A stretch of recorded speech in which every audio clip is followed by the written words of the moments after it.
Mbote na bino banso ba bozali kolanda ngai ezali nga bino mama Charlotte nazali nesengo mingi ya kobelema na bandako na bino nalobi na bino mokondalola apambola bino boyebi déjà système soki mama Charlotte azaye moko ça veut dire naza na eloko moko kosala ba cameraman bazate lelo toza samedi donc na se reposer muke na bi bon pourquoi pas na saki mo ba cha na ngai ya semaine ya biloko la zana ngo vraiment besoin na cuisine nanga yango na sepeli na partager biloko nini o la grâce cuisine na ça il souvent yango na sepeli bana ko partager yango elongo na bino vraiment mokonda lola apambola bino molunge makasi faut ko mela mai surtout mai ebele pour esalaka bien to équilibre kolia na biso kolia retardé ko éviter biloko ba mafuta parce que la chaleur boye vraiment eza vraiment terrible.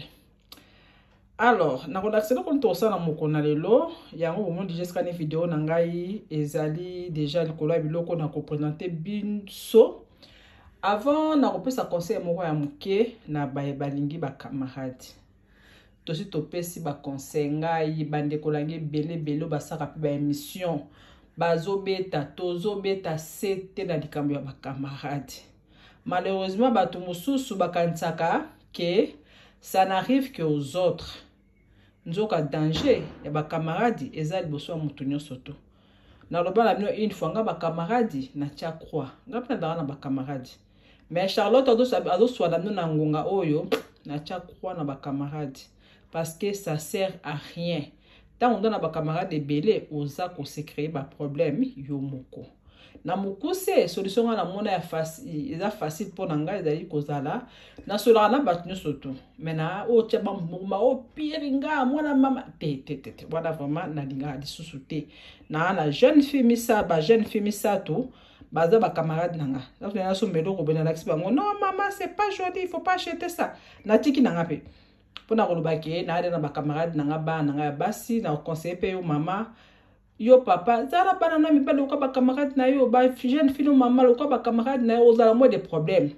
o mona ba camarade mususu ba o se créer na ba Facebook bande ko langa na Facebook na limite ke na ba 200 mi ba mi wana o ba senga ba mi na Facebook to penga senga ba mi na debi ya ko fonta Facebook na ngai baza bato na yebi ngala ko ba camarade te mutonga na yebi to beta masolo nini to solo masolo nini bandeko to banga makambo omona mutu tala bami ami moko za rapete oyebi ete boyebanika na Facebook o créer ki amitié na ye makasi ba secret ko kabula ba secret bandeko to banga makambo ba camarade ba dosala baninga makambo ya ndenge na ndenge ba camarade ba enregistrer batu mabe ba camarade ba sala batu monsinzo mabe ba camarade ba kele kotonga na mabe conseil ya mukuse ya mama papa fanda na yo moko zala en bon terme na mutu nyoso tu mais ko benda mutu o intime na de conseil binongo na suki na conseil wana o azala mato ya koyoka ayuka. Alors na le kane ko la sabiso lo nazala ngo na pokwa na lelo potwa dia pokwa to presque 19h. Comme na saki ba course na moi yango na sepeli ko partager recette oyo recette te ko partager biloko nga na sale naka na moko na lelo. Alors bomoni na biloko ebele vraiment eze ebele donc mama Charlotte biloko na zanga na cuisine na ngate na saka course au moins 1 à 2 fois par semaine pour na somba biloko na zana ngo oyo biloko na lambelaka ezala ba soso ezala ba poisson ezala ba pondu ezala ba nini biloko na sombaka oyo ne na rosa no sikoyo na zanga ngo na cuisine na ngate to so leti na ki nango edimnaki na ki ko bakisa biloko bomonyawa jamais ko zanga na cuisine na ngai. Alors pour na lombangu awa na tomate fraîche na lambelaka beaucoup plus tomate fraîche sur 100% par recette maman Charlotte au moins 90% na c'est la tomate fraîche. Dans le bien 90%. Sans oublier na ba placard na ba pelé na soma pepelé. Mais na lambela pelé mingité. Na lambela toujours tomate fraîche. Donc tomate fraîche nanga yango. Alors petite tomate fraîche awa to za la matungulu. Matungulu na biso yango. Na pesa conseil na matungulu. Bon mon matungulu ndezali. Eza matungulu bani ko bima e bimaka na été. ezaka pete ezaka kitoko dalinga matungulu ya été makasi soki malili bandi omona matungulu comme aposto comme un peu foncé neti basola tsheli biloko bomoni différence ya couleur awa na awa matungulu o ya hiver ezaka neti boye neti awa mais matungulu ya été yango matungulu ya été yango ezaka vraiment kitoko matungulu nazanga jamais matungulu mbandanga liaka tellement matungulu kosala pour la faire pa sauce ebele na matungulu ya kotia likolo ya ba poisson likolo ya ba makayabu likolo ya ba poulet likolo ya biloko ebele na kalingi to en tumbi na présentaka biloko nanga telefone spécial ba émission eleka na présentaka biloko nanga bongo te sans eloko likolo donc so na tumbi na ba forme ebele ya ba sauce na sala kapona tia likolo ya biloko nanga vana memango na table yango wana nazaka toujours na matungulu donc nazanga afila matungulu te chaque mois na cuisine nanga matungulu nanga yango oyo ezali tangawisi évidemment tangawisi apoto atomona ngo munene bezala ngo mama makasi ko abso Afrique mais natangaka pe tangawisi na cuisine nanga te tangawisi yango alors awa toleki na ail pe nazanga ail te na cuisine nanga toujours na somba ail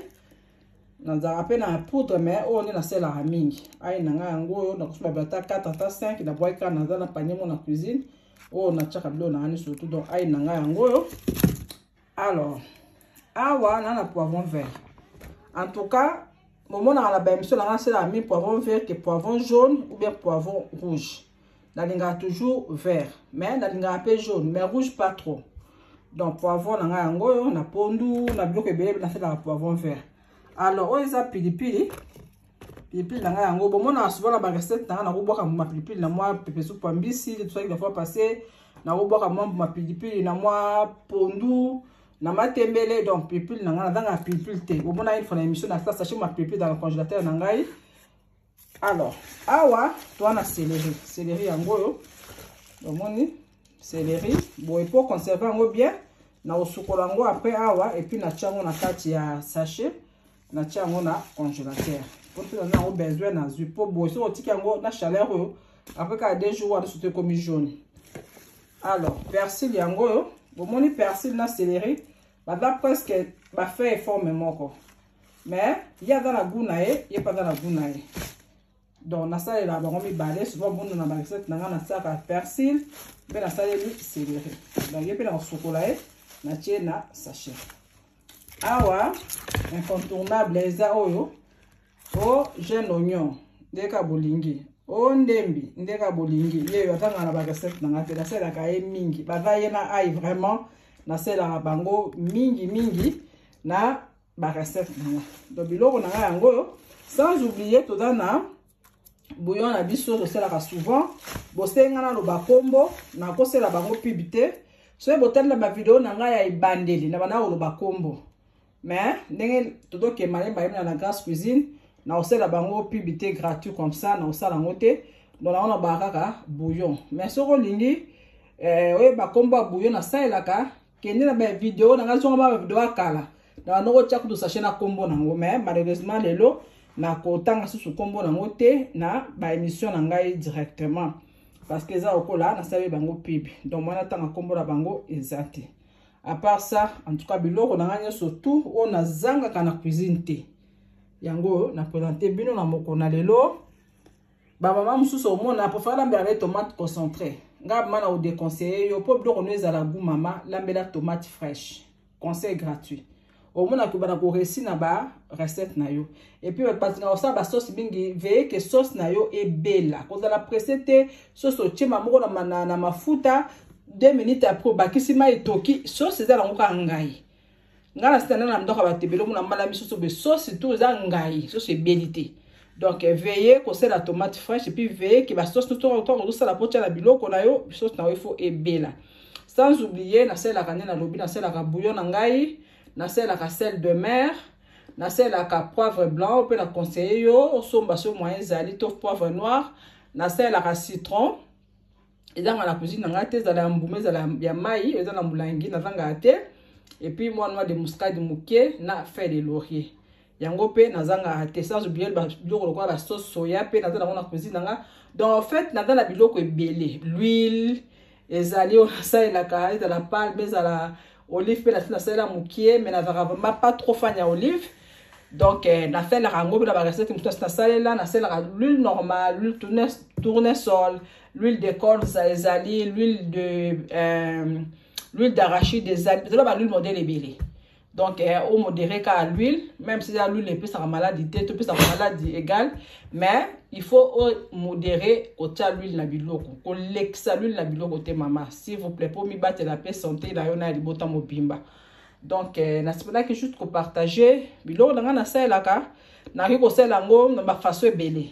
Na ko tia persil, na ko tia céleri, na ko tia ndembi, na ko tia litungulu, na ko tia ail, ba recette na ko tia pe tangawisi. Mais oyo bakane nini ya ko gérer bomona na ba vidéo na ngai na rolambeka biloko na lambela ngo mais na do lambela ngo biloko na changer ka modèle mususu pe na kalinga kam pe na kalinga raté mais likambo na goût mama lamba biloko na o bat ba sepela batu balia batu ba sepela kolamba ka biko likolo te kitsa mutema kita kolamba biloko kitoko ko réussir koyekola esila kate mi kitisa yekola ngai mama Charlotte na mi kitisaka so na moni recette sepesinga na kozwa ngona étudier ngone na lobala bloqué ngaso na singelo ko 40% ngana ko 80% na ko étudier ngo o na moni na ko bakisa na bakisika pona mema gula mema na mema savoir faire na ngana eloko wana. Donc si on te singelo ko na yo na 50% ngana ko moti na 70% na 100% na 80% zala bongo mais zala poser kulamba mutima mutu te ça la poser mama oza presser na makambu tout au rester dans cuisine te pour biloko na wesa la différence zala mutima okita olembo le kata mama Charlotte mais so oza muto likolo est difficile donc na développer nos secrets na nga musuna mukona lelo yango yo daki juste moi conseil à mukie pour na oyo lingi bon tout na ba question kale bele mama Charlotte présenter biso biloko nini oyo lambelaka yango kaisa na art donc parce que na nga mebele na partage ya cuisine na partage yango vraiment na bino donc yango yo en tout cas boke na grâce maison na ça que émission moko ya kitoko conseil à mukie mama Charlotte bolanda bo partager vidéo na eza la grâce maison oza abonné na grâce maison ensemble na bino to matsape chaîne oyo eza ba conseil ya makabe bele vraiment de map sanga tola bana kokota malembe na grâce maison sans oublier bo s'abonner na chaîne ya frère Nabiso Jenny Selo azan de connaissance mobile ya mwana Nabiso daleki Nabiso da noko bana Nabiso ye pa osala ba mission kolamba ne na lobby vraiment ezaka wow komona ke mwana mbala alambi pondu alambi fumbwa altali bloc ebele bokende bobetika Jenny Selo bo mona de connaissance mobile leki na biso papa na biso noko bala na biso azolamba vraiment cuisine congolaise je crois bala biso na mona mbala congolais lamba donc c'est un peu ça bo s'abonner na chaîne na eto soutenir ye pa kende liboso to zala wana pona ko se soutenir yo lingi moi coup de pouce au monde que pas mama Charlotte y a pas de souci ben na numéro la grâce cuisine to ko sala loko moko eza na gratuit to zala na pona ko sungana ngana tombolo yo tombolinga ainsi de suite ba chaîne na tube ba congolais et kende liboso to baniro ezali ba fitilité ba magamezanga tina ba anti valeur to lolo na kati ya communauté na biso to za la soudé ensemble to ko mema toli ya ebele kene ko na toli na pesi na grâce maison juste ka rapport esunga mutu moko ala na nzela mabetela na nzela malamu vraiment na komi na nga na suka na spela que juste ko partager vidéo ya mukuse elongo na bino en tout cas na lobi na bino to remona na ba émission mususu ebele zoya merci na bino bato bo aimer vraiment bo sepel la vidéo ya pepe soupe ya tilapia nzamba pambola bino bo partager ba vidéo ya mama Charlotte partager na famille na yo partager na secret d'amis na yo partager na bato aza na Afrique ne soka rapport bato ba yekola to yekola po to avancer ba mama Charlotte alobi ba kobime belé o ba rolanda ko sala cuisine même pour les mama Charlotte bit yango wana to l'exaba na biso ya basi kolamba bande ko di kolamba pe simba ka libala soko bi kolamba te eza mawa trop en tout cas na comme na suka ba biso ebele bo like bo aimer bo partager bo s'abonner ba te belé ba s'abonner te bo tala ka mi bo s'abonner te donc c'est un peu ça moyen okota mbala moko na Grâce Cuisine te soza abonné te faut que on lukanga kuna pona obina bimepa na yo parce que on oza abonné par nga directement sur la émission au mona et ko signaler que la Grâce Cuisine a émission na comme na nga na suka chaleur mo bandi ko ke melaka bila mai nzamba pambola bino wana bina na la prochaine bye.